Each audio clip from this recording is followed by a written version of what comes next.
Today, we're going to look at sketchnoting from two different perspectives. One, when it's really sped up to see what an hour of sketchnoting looks like in 1 minute, and then another when you get to see what real-time sketchnoting looks like, to get a sense for the actual pace, what it really looks like to write and draw out your notes. Let's get into it.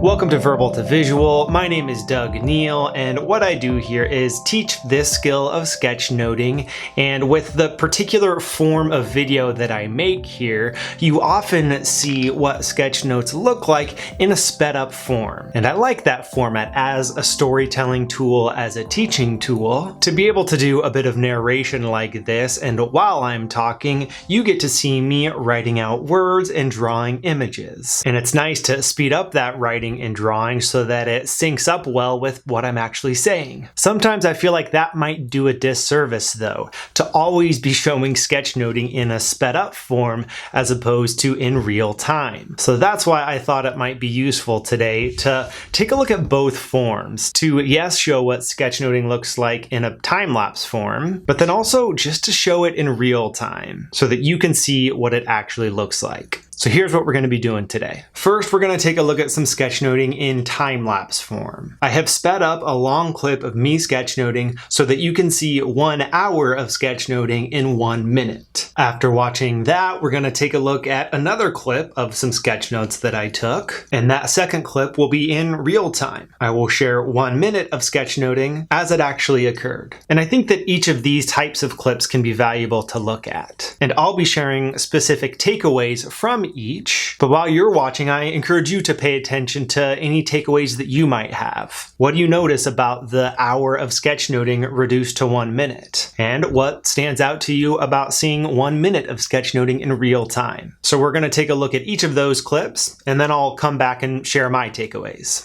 First up, I'll be sharing some index card note-taking from the conversation between Elizabeth Gilbert and Chase Jarvis. So here then is 1 hour of note-taking in 1 minute.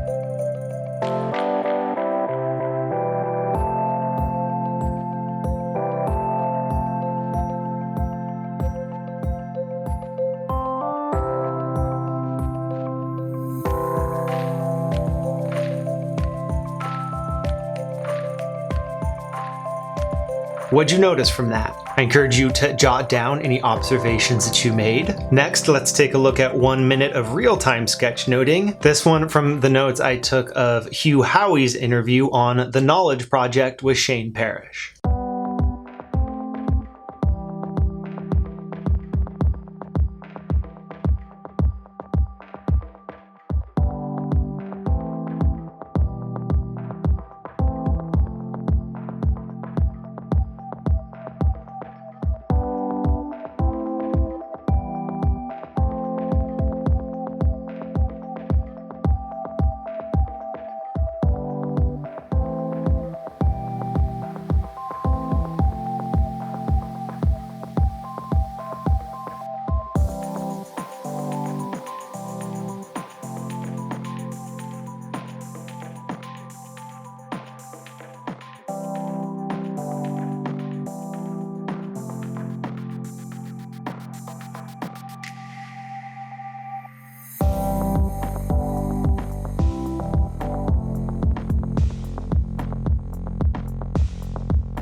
How about that one?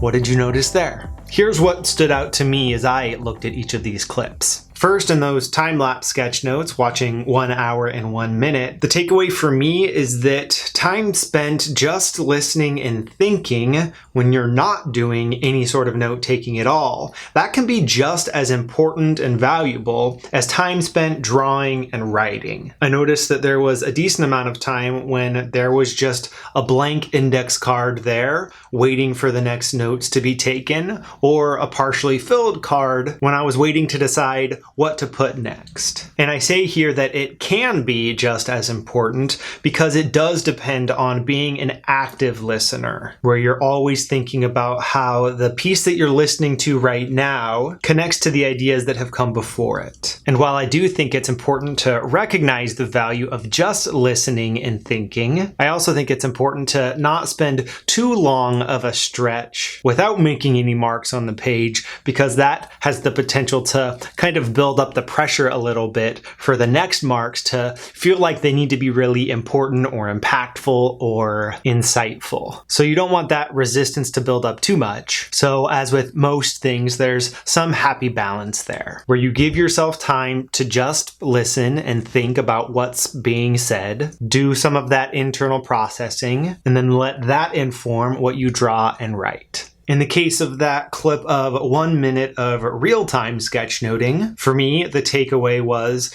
don't rush your writing and drawing. I was almost surprised at how slow it felt to see me doing that writing and drawing. And it made it feel like sketchnoting is more of a marathon than a sprint, or even more of a long hike than a run at all, to the point where a slow and steady walking pace will do just fine. And I think that this gets at one of the potential negative consequences of watching a bunch of my videos back to back, is that for the most part, I only show sped up sketchnoting, which can give the impression that you have to be doing it really fast, which is not the case at all. In fact, rushing your note-taking is more likely to lead to mistakes that pull your brain outside of the conversation that you're listening to and draws your attention to some mistake that you feel like you made on the page.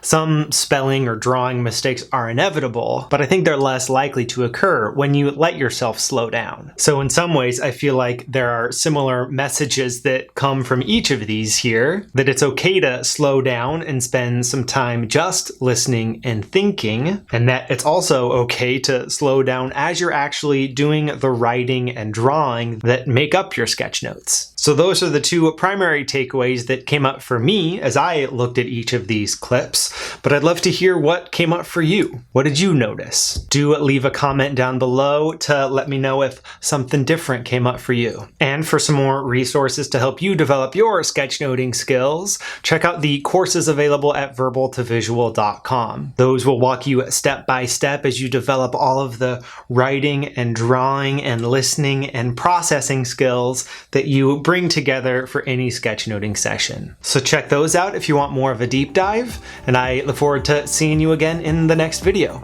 Until then.